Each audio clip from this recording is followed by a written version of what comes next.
దేన్నైనా పైపైనే చూసి అంచనా వేయకు మిత్రమా. మిత్రమా, మనకు ఊహ తెలియగానే అమ్మఒడిని వదిలి మన జీవితంలో ఒక గొప్ప స్థాయికి చేరి మనల్ని మరొకరికి మార్గదర్శిగా దారి చూపించే స్థాయికి చేరుకున్నామంటే దానికి ముఖ్య కారణం ఎవరు? ప్రతి పసిబిడ్డకు 5 సంవత్సరాలు నిండగానే తన జీవితాన్ని అర్థం చేసుకోలేని చీకటిలో ఉన్నప్పుడు ఒక చిరుదీపంలా వెలిగి ఆ పసి హృదయంలో మొదటి అక్షరాన్ని చూడటానికి, అదే అక్షరాన్ని దిద్దటానికి వెలుగై నిలుస్తుంది మన ప్రాథమిక పాఠశాల. ఎంతో అల్లారుగా పెంచిన తల్లి చేపట్టుకుని బడి అంటే ఎక్కడ అమ్మని వదిలిపెట్టి ఉండాలో అనే భయంతో వెక్కి వెక్కి ఏడుస్తున్న ఆ పసిపాప హృదయాలను చూసిన అమ్మ కంట్లో ఒక్కసారిగా కన్నీళ్లు తిరుగుతాయి. అలా కారే కన్నీటిని దిగమింగుకుంటూ ఎంతో ప్రేమగా పెరిగిన రాబోయే భవిష్యత్తు గురించి దిగులు చెందుతూ ఎదుర్కోబోయే ప్రతి సమస్యకు సిద్ధం కావాలని మొదటిసారిగా బడిలోకి చేరుస్తారు కన్న తల్లిదండ్రులు. అలా చేరుకున్న వాళ్ళమే మనమంతా. అలా ఎన్నో జీవితాలకు అర్థాన్ని, అందులోని పరమార్థాన్ని, ఇంకెన్నో గొప్ప గొప్ప విషయాలను బోధించిన బడి ఈరోజు ఎందుకని మూగపోయింది మిత్రమా?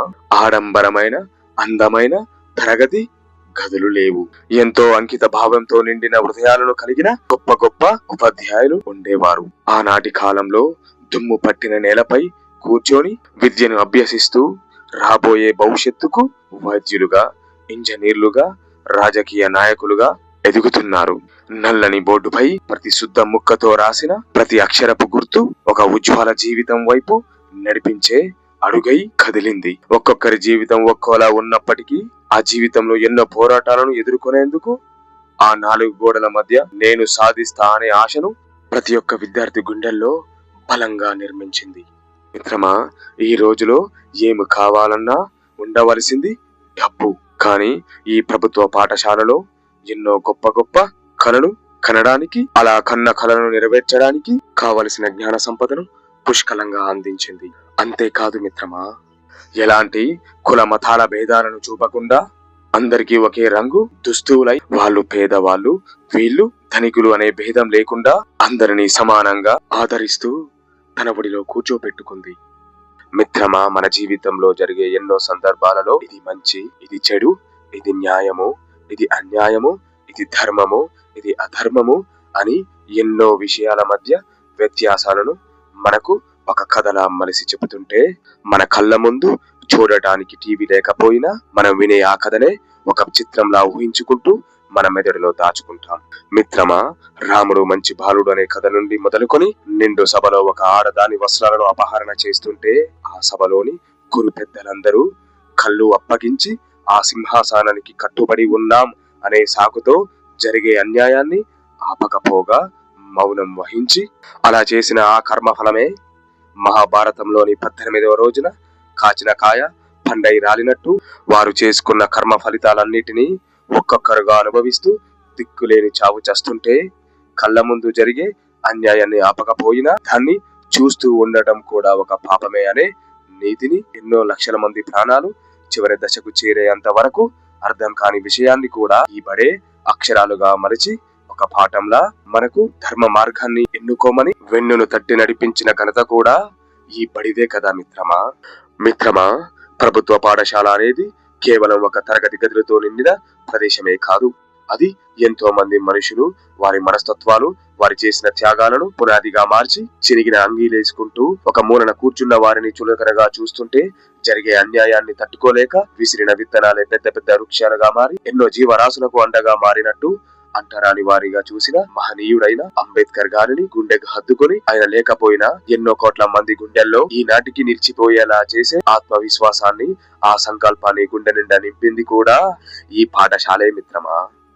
అంతేకాదు మిత్రమా, ఎంతో మంది మనుషులను గొప్ప గొప్ప వారిగా తీర్చిదిద్దుతూ ఈ ప్రపంచంలోనే నేను ఒక వెలుగై వెలగాలనే నమ్మకాన్నిచ్చి మట్టిలో పూడుకుపోయిన రాయిని దైవంలా చెక్కినట్టు చెక్కింది ఒకరిని. ఇంకా నేను దేనికి పనికిరాను అని ఆలోచించే మనుషులకు అర్థమయ్యేలా ఒక తుప్పు పట్టిన ఇనుప ముక్కను కొలిమిలో వేసి ఒక ఖడ్గంలా మార్చి ధర్మానికి అధర్మానికి మధ్య జరిగే యుద్ధ భూమిలోకి ఆయుధంగా పంపినట్టు నాకు చదువు రాదు అని ఎన్నో సార్లు ఫెయిల్ అయిపోయినా ఓడిన ప్రతిసారి శక్తిని రెట్టింపు చేసుకుని పోరాడే కత్తిలా పరీక్ష అనే యుద్ధ భూమిలోకి సాగనంపి ఈ సమాజానికి ఎంతో ఆదర్శంగా నిలిచేలా చేసింది ఈ ప్రభుత్వ పాఠశాలే మిత్రమా. అంతటి చరిత్రను కలిగిన ఈ ప్రభుత్వ పాఠశాల రోజు రోజుకి ఎందుకని మూగపోతుంది మిత్రమా? ఇప్పుడు మనం చులకనగా చూసే ఈ ప్రభుత్వ పాఠశాలే ఆ రోజున తన హక్కున చేర్చుకోకుంటే ఇప్పుడు కాలు మీద కాలు వేసుకుని కూర్చునే పరిస్థితి మనకు వచ్చేదా? ఏ పాఠశాలలో అయితే మనం అందరం చదువుకుని ఈ రోజున మనకంటూ ఒక గొప్ప స్థాయి రాగానే మనం కన్న తల్లి కనే వరకు సంబంధం అంటూ, తండ్రి పెంచే వరకు సంబంధం అంటూ, ఆ తరువాత మా జీవితం మాదే అన్నట్టుగా వదిలి వెళ్లిపోతే ఆ జన్మనిచ్చిన తల్లిదండ్రులు మరియు జీవితాన్ని ఇచ్చిన ఈ బడి ఎక్కడ పోవాలి మిత్రమా? ఒకానొక సమయంలో కేవలం బస్సు బోర్డు చదువుకునే అంత విద్య నేర్చినా చాలు అనే స్థాయి నుంచి నేడు ఈ దేశంలో లేని చదువును వెతుక్కుంటూ ఇంకో పరాయి దేశానికి ఎగిరిపోయే స్థితికి చేరుకున్నాం. కానీ ఏ చదువు అయితే నేడు సమాజానికి అవసరమో అదే రకమైన విద్యను ఎందుకని ఈ ప్రభుత్వ పాఠశాలలో కూడా ప్రవేశపెట్టడం లేదు? అమ్మ పాలు తాగి అదే రొమ్మును తినట్టు ఆనాడు మన అందరికి చదువు అవసరం కాబట్టి ఉన్న బడినే గుడిలా మొక్కుకున్నాం, చదువుకున్నాం. కానీ నేడు అదే చదువుతో సంపద సృష్టించాలనే ఆశతో చదువుకున్న బడిని మరిచి కొత్తగా ధనం అనే మత్తులో పడి కొట్టుకుంటున్నాం మిత్రమా. ఆ ప్రభుత్వ పాఠశాలలో చదువుకుని ఒక గొప్ప స్థాయికి వచ్చి ప్రభుత్వ ఉద్యోగిగా మారి ఆ తర్వాత తను చదువుకున్న ఆ పాఠశాలలోనే ఎందుకని వారి పిల్లలను కూడా చదివించడం లేదు? అదే బడి ఒకప్పుడు మీ భవిష్యత్తు అనే రంగురంగుల భవనానికి పునాదులుగా మారింది కదా మిత్రమా. ఆశ్చర్యం ఏంటో తెలుసా? ఎంతో మంది నాయకులు, అధికారులు వాళ్ళు తిరుగుతున్న వెహికల్లపై కౌట్ వెహికల్ అని ఎంతో గౌరవంగా రాసి పెట్టుకొని రాష్ట్రాలు దాటుకుంటూ మేం ప్రభుత్వ ఉద్యోగులం అంటూ విర్రవీగుతూ ఎవరైనా ఏదైనా ప్రశ్న అడిగితే ప్రభుత్వ ఉద్యోగినే అడుగుతావా అంటూ అతనిపై ఎన్నో పనికిరాని చట్టాలను పెట్టి ఎన్నో రకాలుగా హింసిస్తూ బాధ పెడతారు. అదే ప్రభుత్వ ఉద్యోగాన్ని ఎంతో గౌరవంగా ఊహించుకునే అదే ప్రభుత్వ అధికారులు వారి పిల్లలను ఎందుకని ప్రభుత్వ పాఠశాలలో చేర్చడానికి ఎందుకని సందేహిస్తున్నారు? ప్రభుత్వం నుండి వచ్చే సంపద కావాలి కానీ, ప్రభుత్వం నుండి వచ్చే ఉద్యోగాలు కావాలి కానీ, అదే ప్రభుత్వానికి సంబంధించిన ప్రభుత్వ పాఠశాలలో ఎందుకని వాళ్ళ పిల్లలను చదివించడం లేదు?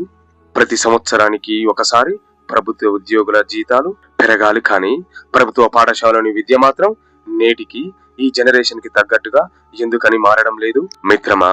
ఏ పాఠశాలలోనైతే చదువుకొని ఆ ప్రభుత్వానికి సంబంధించిన ఉద్యోగాలను చేస్తూ ఆ ప్రభుత్వ సంపదనే జీతాలుగా తీసుకుంటూ పెద్ద విద్యా సంస్థలను ఏర్పాటు చేస్తూ అందరికీ సమానంగా అందవలసిన చదువుని మనం చస్తే కేవలం మనతో రాని డబ్బు, ఇంకొకరి పొగడ్తలు రేపు మన జీవితంలో చీకటై నిలుస్తాయని తెలిసిన ఆ ఊహలకు రంగులు వేస్తూ లెక్కకు మించి ధనాన్ని వెనక వేయడం కోసం చూస్తున్నారు. కానీ ఎన్నో కోట్ల పిల్లల భవిష్యత్తును విద్యాపరంగా అట్టడుగు స్థాయికి తొక్కుతున్నారు, అధికార పూర్వకంగా అంధకారంలోకి నెట్టుతున్నారు అనే విషయం ఎంతమందికి తెలుసు మిత్రమా? ఇతర దేశాలలో ఆ దేశానికి సంబంధించిన ప్రభుత్వమే విద్యాపరంగా, టెక్నాలజీ పరంగా అనేక రకాల వ్యవస్థలను ప్రవేశపెడుతుంది.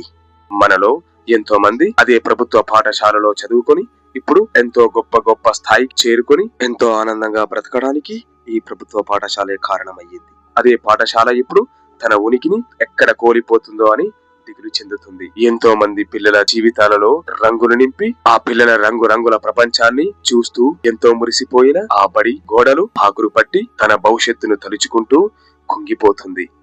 ఆనాటి పిల్లల అరుపులు, ఆ పాటలు, అల్లర్లతో ఎంతో మురిసిపోయిన బడి రోజు రోజుకి మూగపోతుంది. 100 మంది పిల్లలు తన వడిలో ఆడుతూ కేరింతలు కొట్టిన తన వడి రాబోయే రోజుల్లో తనకంటూ ఎవరు ఉండరేమోనని దిగులు చెందుతుంది.